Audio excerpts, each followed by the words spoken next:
Todos hemos escuchado alguna vez la frase hasta que la muerte nos separe. No obstante, me gustaría compartirte el siguiente cuestionamiento personal a modo de intentar inclinar mi balanza hacia un lado de este dilema ético. ¿Es correcto pretender el amor de una mujer que recién ha quedado viuda? La respuesta, si bien podría parecer obvia, puede volverse cuestionable después de que escuches las circunstancias bajo las que se lleva a cabo ese cortejo.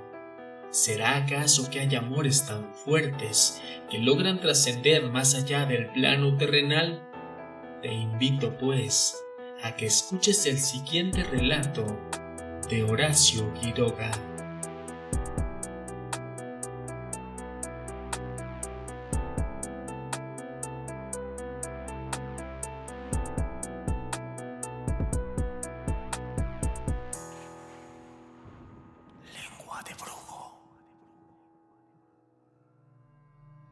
Todas las noches en el Gran Splendid de Santa Fe, Enid y yo asistimos a los estrenos cinematográficos. Ni borrascas ni noches de hielo nos han impedido introducirnos a las 10 en punto en la tibia penumbra del teatro. Allí, desde uno u otro palco, seguimos las historias del film con un mutismo y un interés tales que podrían llamar sobre nosotros la atención, de ser otras las circunstancias en que actuamos.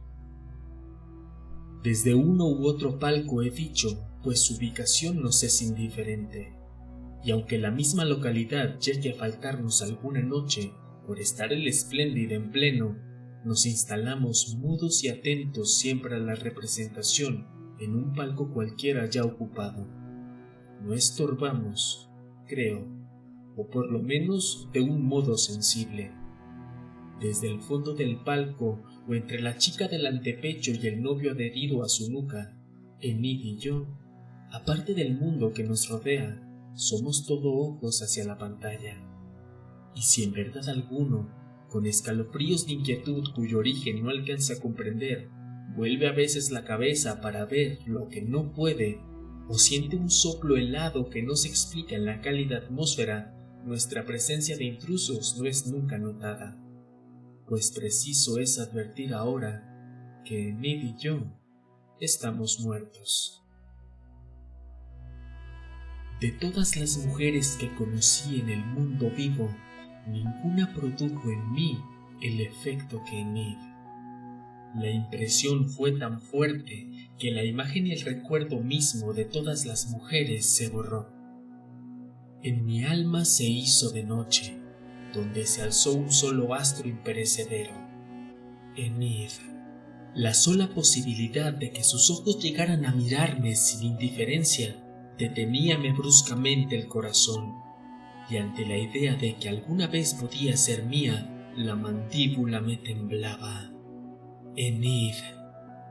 Tenía ella entonces, cuando vivíamos en el mundo, la más divina belleza que la epopeya del cine ha lanzado a miles de leguas y expuesto a la mirada fija de los hombres. Sus ojos, sobre todo, fueron únicos, y jamás terciopelo de mirada tuvo un marco de pestañas como los ojos de Enid, terciopelo azul, húmedo y reposado, como la felicidad que sollozaba en ella. La desdicha me puso en ella cuando ya estaba casada. No es ahora del caso ocultar nombres.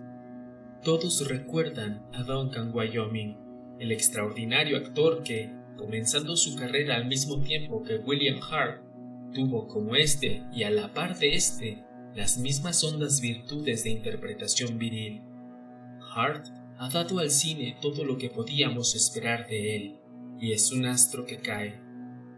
De Wyoming, en cambio, no sabemos lo que podíamos haber visto, cuando apenas en el comienzo de su breve y fantástica carrera creó, como contraste con el empalagoso héroe actual, el tipo de varón rudo, áspero, feo, negligente y cuanto se quiera, pero hombre de la cabeza a los pies, por la sobriedad, el empuje y el carácter distintivo del sexo.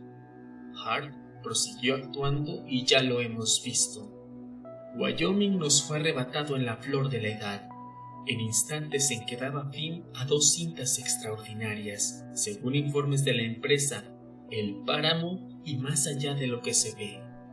Pero el encanto, la absorción de todos los sentimientos de un hombre que ejerció sobre mí Enid, no tuvo sino una amargura. Wyoming, que era su marido, era también mi mejor amigo. Habíamos pasado 2 años sin vernos con Duncan, él ocupado con sus trabajos de cine y yo en los míos de literatura. Cuando volví a hallarlo en Hollywood, ya estaba casado. «Aquí tienes a mi mujer», me dijo echándomela en los brazos. Y a ella, apriétalo bien, porque no tendrás un amigo como Grant, y bésalo si quieres. No me besó, pero al contacto con su melena en mi cuello, sentí en el escalofrío de todos mis nervios que jamás podría yo ser un hermano para aquella mujer. Vivimos 2 meses juntos en el Canadá, y no es difícil comprender mi estado de alma respecto de Enid, pero ni en una palabra, ni en un movimiento, ni en un gesto me vendí ante Wyoming. Solo ella leía en mi mirada, por tranquila que fuera, cuán profundamente la deseaba.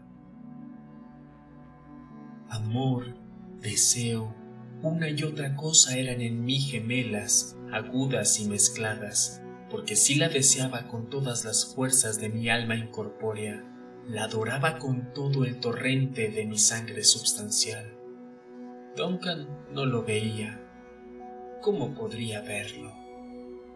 A la entrada del invierno regresamos a Hollywood, y Wyoming cayó entonces con el ataque de gripe que debía costarle la vida. Dejaba a su viuda con fortuna y sin hijos, pero no estaba tranquilo por la soledad en que quedaba su mujer. No es la situación económica, me decía, sino el desamparo moral, y en este infierno del cine. En el momento de morir, bajándonos a su mujer y a mí hasta la almohada y con voz ya difícil: «Confíate a Grant, Enid. Mientras lo tengas a él, no temas nada. Y tú, viejo amigo, vela por ella. Sé su hermano. No prometas. Ahora puedo ya pasar al otro lado». Nada de nuevo en el dolor de Enid y el mío. A los 7 días regresábamos al Canadá, a la misma choza estival que un mes antes nos había visto a los 3 cenar ante la carpa. Como entonces, Enid miraba ahora el fuego, achuchada por el sereno glacial, mientras yo, de pie, la contemplaba. Y Duncan no estaba más. Debo decirlo, en la muerte de Wyoming, yo no vi sino la liberación de la terrible águila enjaulada en nuestro corazón, que es el deseo de una mujer a nuestro lado que no se puede tocar. Yo había sido el mejor amigo de Wyoming, y mientras él vivió, el águila no deseó su sangre. Se alimentó, la alimenté, con la mía propia. Pero entre él y yo se había levantado algo más consistente que una sombra. Su mujer fue, mientras él vivió, y lo hubiera sido eternamente, intangible para mí. Pero él había muerto. No podía Wyoming exigirme el sacrificio de la vida en que él acaba de fracasar. Y Enid era mi vida, mi porvenir, mi aliento y mi ansia de vivir que nadie, ni Duncan, mi amigo íntimo, pero muerto, podía negarme. Vela por ella, sí, mas dándole lo que él le había restado al perder su turno, la adoración de una vida entera consagrada a ella. Durante 2 meses, a su lado de día y de noche, velé por ella como un hermano, pero al tercero caí a sus pies. Enid me miró inmóvil, y seguramente subieron a su memoria los últimos instantes de Wyoming porque me rechazó violentamente. Pero yo no quité la cabeza de su falda. Te amo, Enid, le dije. Sin ti me muero. Tú, Guillermo, murmuró ella. Es horrible oírte decir eso. Todo lo que quieras, repliqué, pero te amo inmensamente. Cállate, cállate. Y yo te he amado siempre, ya lo sabes. No sé, sí, lo sabes. Enid me apartaba siempre y yo resistía con la cabeza entre sus rodillas. Dime que lo sabías. No, cállate, estamos profanando. Dime que lo sabías, Guillermo. Dime solamente que sabías que siempre te he querido. Sus brazos se rindieron cansados y yo levanté la cabeza. Encontré sus ojos al instante, un solo instante, antes que Enid se doblegara a llorar sobre sus propias rodillas. La dejé sola, y cuando una hora después volví a entrar, blanco de nieve, nadie hubiera sospechado, al ver nuestro simulado y tranquilo afecto de todos los días, que acabábamos de tener hasta hacerlas sangrar las cuerdas de nuestros corazones, porque en la alianza de Enid y Wyoming no había habido nunca amor. Faltóle siempre una llamarada de insensatez, extravío, injusticia, la llama de pasión que quema la moral entera de un hombre y abraza a la mujer en largos sollozos de fuego. Enid había querido a su esposo, nada más, y lo había querido nada más que querido ante mí, que era la cálida sombra de su corazón, donde ardía lo que no le llegaba de Wyoming y donde ella sabía iba a refugiarse todo lo que de ella no alcanzaba hasta él. La muerte, luego, dejando hueco que yo debía llenar con el afecto de un hermano, de hermano a ella, Enid, que era mi sola sed de dicha en el inmenso mundo. A los 3 días de la escena que acabo de relatar, regresamos a Hollywood, y un mes más tarde se repetía exactamente la situación. Yo de nuevo a los pies de Enid, con la cabeza en sus rodillas, y ella queriendo evitarlo. Te amo cada día más, Enid. Guillermo, dime que algún día me querrás. No, dime solamente que estás convencida de cuánto te amo.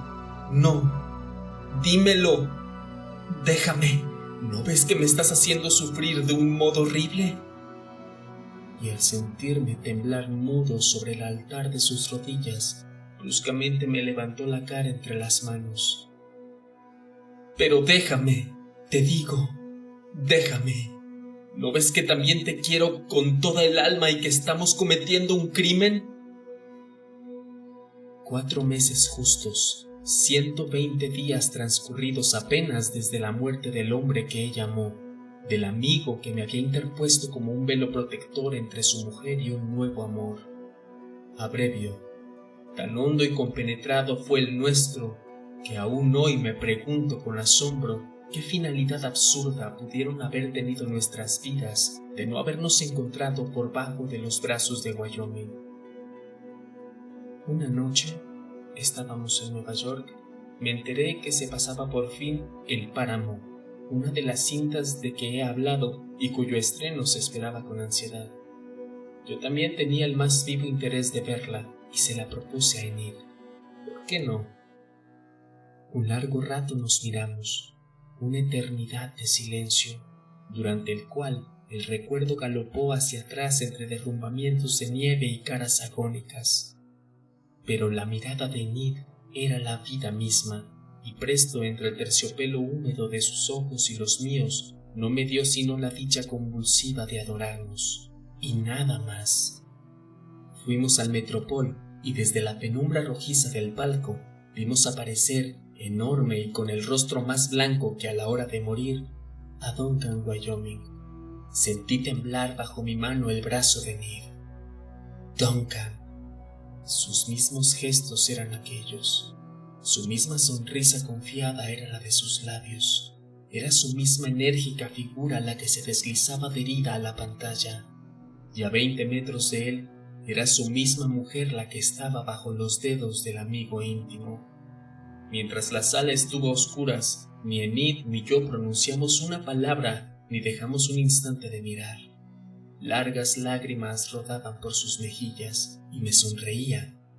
Me sonreía sin tratar de ocultarme sus lágrimas. Sí, comprendo, amor mío, murmuré con los labios sobre el extremo de sus pieles que, siendo un oscuro detalle de su traje, era asimismo toda su persona idolatrada. Comprendo, pero no nos rindamos, ¿sí? Así olvidaremos. Por toda respuesta, Enid, sonriéndome siempre, se recogió muda a mi cuello. A la noche siguiente volvimos. ¿Qué debíamos olvidar? La presencia del otro, vibrante en el haz de luz que lo transportaba a la pantalla palpitante de la vida, su inconsciencia de la situación, su confianza en la mujer y el amigo. Esto era precisamente a lo que debíamos acostumbrarnos. Una y otra noche, siempre atentos a los personajes, asistimos al éxito creciente de El Páramo. La actuación de Wyoming era sobresaliente y se desarrollaba en un drama de brutal energía. Una pequeña parte de los bosques del Canadá y el resto en la misma Nueva York. La situación central constituía una escena en que Wyoming, herido en la lucha con un hombre, tiene bruscamente la revelación del amor de su mujer por ese hombre, a quien él acaba de matar por motivos aparte de este amor. Wyoming acababa de atarse un pañuelo a la frente y tendido en el diván, jadeando aún de fatiga, asistía a la desesperación de su mujer sobre el cadáver del amante. Pocas veces la revelación del derrumbe, la desolación y el odio han subido al rostro humano con más violenta claridad que en esa circunstancia con los ojos de Wyoming. La dirección del film había exprimido hasta la tortura aquel prodigio de expresión, y la escena se sostenía un infinito número de segundos, cuando uno solo bastaba para mostrar al rojo blanco la crisis de un corazón en aquel estado. Enid y yo, juntos e inmóviles en la oscuridad, admirábamos como nadie al muerto amigo, cuyas pestañas nos tocaban casi cuando Wyoming venía desde el fondo a llenar él solo la pantalla. Y al alejarse de nuevo a la escena del conjunto, la sala entera parecía estirarse en perspectiva. Y Enid y yo, con un ligero vértigo por este juego, sentíamos aún el roce de los cabellos de Duncan que habían llegado a rozarnos. ¿Por qué continuábamos yendo al Metropol? ¿Qué desviación de nuestras conciencias nos llevaba ya noche a noche a empapar en sangre nuestro amor inmaculado? ¿Qué presagio nos arrastraba como a sonámbulos ante una acusación alucinante que no se dirigía a nosotros, puesto que los ojos de Wyoming estaban vueltos al otro lado? ¿A dónde miraban? No sé a dónde, a un palco cualquiera de nuestra izquierda, pero una noche noté, lo sentí en la raíz de los cabellos, que los ojos se estaban volviendo hacia nosotros. Enid debió de notarlo también, porque sentí bajo mi mano la honda sacudida de sus hombros. Hay leyes naturales, principios físicos que nos enseñan cuán fría magia es esa de los espectros fotográficos danzando en la pantalla, remedando hasta en los más íntimos detalles una vida que se perdió. Esa alucinación en blanco y negro es solo la persistencia helada de un instante, el relieve inmutable de un segundo vital.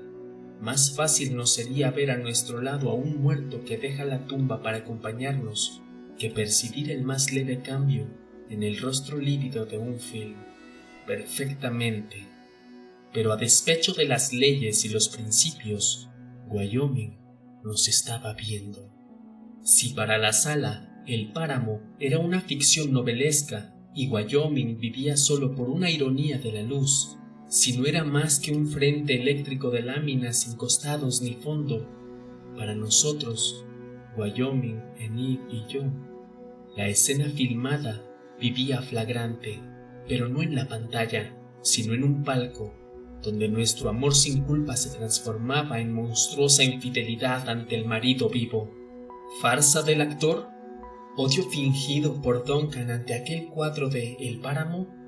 No, allí estaba la brutal revelación, la tierna esposa y el amigo íntimo en la sala de espectáculos, riéndose, con las cabezas juntas de la confianza depositada en ellos. Pero no nos reíamos, porque noche a noche, palco tras palco, la mirada se iba volviendo cada vez más a nosotros. Falta un poco aún, me decía yo. Mañana será, pensaba Enid. Mientras el Metropol ardía de luz, el mundo real de las leyes físicas se apoderaba de nosotros y respirábamos profundamente. Pero en la brusca cesación de luz, que como un golpe sentíamos dolorosamente en los nervios, el drama espectral nos cogía otra vez. A 1000 leguas de Nueva York, encajonado bajo tierra, estaba tendido, sin ojos, Duncan, Wyoming. Mas su sorpresa ante el frenético olvido de Enid, su ira y su venganza, estaban vivas allí, encendiendo el rastro químico de Wyoming, moviéndose en sus ojos vivos, y acababan, por fin, de fijarse en los nuestros. Enid ahogó un grito y se abrazó desesperadamente a mí. «Guillermo, cállate, por favor. Es que ahora acaba de bajar una pierna del diván». Sentí que la piel de la espalda se me erizaba y miré. Con lentitud de fiera y los ojos clavados sobre nosotros, Wyoming se incorporaba del diván. Enid y yo lo vimos levantarse, avanzar hacia nosotros desde el fondo de la escena, llegar al monstruoso primer plano. Un fulgor deslumbrante nos cegó, al tiempo que Enid lanzaba un grito. La cinta acababa de quemarse, mas en la sala iluminada las cabezas todas estaban vueltas hacia nosotros. Algunos se incorporaron en el asiento a ver lo que pasaba. «La señora está enferma, parece una muerta», dijo alguno en la platea. «Más muerto parece él», agregó otro. «¿Qué más? Nada. Sino que en todo el día siguiente, Enid y yo no nos vimos. Únicamente al mirarnos por primera vez de noche para dirigirnos al Metropol, Enid tenía ya en sus pupilas profundas las tinieblas del más allá, y yo tenía un revólver en el bolsillo. No sé si alguno en la sala reconoció en nosotros a los enfermos de la noche anterior. La luz se apagó, se encendió y tornó a apagarse, sin que lograra reposarse una sola idea normal en el cerebro de Guillermo Grant, y sin que los dedos crispados de este hombre abandonaran un instante el gatillo. Yo fui toda la vida dueño de mí. Lo fui hasta la noche anterior, cuando, contra toda justicia, un frío espectro que desempeñaba su función fotográfica de todos los días crió dedos estranguladores para dirigirse a un palco a terminar el film. Como en la noche anterior, nadie notaba en la pantalla algo anormal, y es evidente que Wyoming continuaba jadeante adherido al diván. Pero Enid entre mis brazos, tenía la cara vuelta a la luz, pronta para gritar. Cuando Wyoming se incorporó por fin, yo lo vi adelantarse, crecer, llegar al borde mismo de la pantalla sin apartar la mirada de la mía. Lo vi desprenderse, venir hacia nosotros en el haz de luz, venir en el aire por sobre las cabezas de la platea, alzándose, llegar hasta nosotros con la cabeza vendada. Lo vi extender las zarpas de sus dedos, a tiempo que Enid lanzaba un horrible alarido, de esos en que con una cuerda vocal se ha rasgado la razón entera, e hice fuego. No puedo decir qué pasó en el primer instante, pero en pos de los primeros momentos de confusión y de humo, me vi con el cuerpo colgado fuera del antepecho, muerto. Desde el instante en que Wyoming se había incorporado en el diván, dirigí el cañón del revólver a su cabeza. Lo recuerdo con toda nitidez, y era yo quien había recibido la bala en la sien. Estoy completamente seguro de que quise dirigir el arma contra Duncan.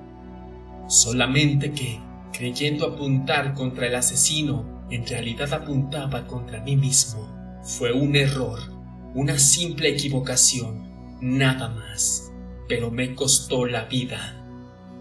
3 días después, Enid quedaba a su vez desalojada de este mundo, y aquí concluye nuestro idilio. Pero no ha concluido aún. No son suficientes un tiro y un espectro para desvanecer un amor como el nuestro. Más allá de la muerte, de la vida y de sus rencores, Enid y yo nos hemos encontrado. Invisibles dentro del mundo vivo, Enid y yo estamos siempre juntos, esperando el anuncio de otro estreno cinematográfico. Hemos recorrido el mundo. Todo es posible esperar, menos que el más leve incidente de un film pase inadvertido a nuestros ojos. No hemos vuelto a ver más el páramo. La actuación de Wyoming en él no puede ya depararnos sorpresas, fuera de las que tan dolorosamente pagamos. Ahora nuestra esperanza está puesta en más allá de lo que se ve. Desde hace 7 años, la empresa filmadora anuncia su estreno, y hace 7 años que Enid y yo esperamos. Duncan es su protagonista, pero no estaremos más en el palco, por lo menos en las condiciones en que fuimos vencidos. En las presentes circunstancias, Duncan puede cometer un error que nos permitirá entrar de nuevo en el mundo visible, del mismo modo que nuestras personas vivas, hace 7 años, le permitieron animar la helada lámina de su film. Enid y yo ocupamos ahora, en la tiniebla invisible de lo incorpóreo, el sitio privilegiado de acecho que fue toda la fuerza de Wyoming en el drama anterior. Si sus celos persisten todavía, si se equivoca al vernos y hace en la tumba el menor movimiento hacia afuera, nosotros nos aprovecharemos. La cortina que separa la vida de la muerte no se ha descorrido únicamente en su favor, y el camino está entreabierto. Entre la nada que ha disuelto lo que fue Wyoming y su eléctrica resurrección, queda un espacio vacío.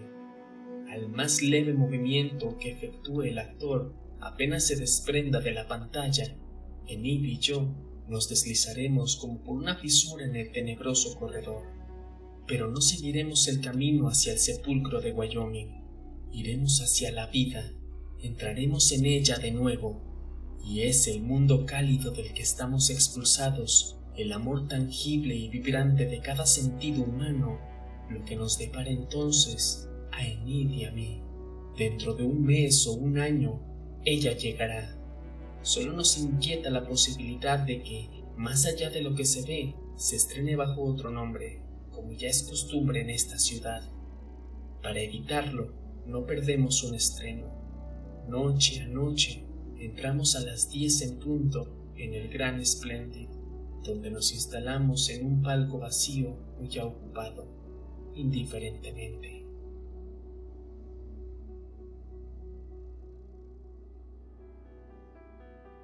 Guillermo asegura haber cometido un error al dispararse a sí mismo en la cabeza y deja caer la responsabilidad de este terrible acto sobre un suceso paranormal que no queda del todo claro, pero que parece haber actuado sobre la propia realidad para hacerle creer que atentaba contra Wyoming, cuando en realidad lo hacía contra él mismo. Pero déjame saber tu opinión en los comentarios. ¿Será en realidad esta una explicación válida o solo una tonta justificación hacia un sentimiento de culpa que parece no haber desaparecido tras romper la promesa con su mejor amigo? Sea cual sea el caso, parece ser que la eternidad tiene reservado un espacio para aquellos que en vida logran amarse intensamente.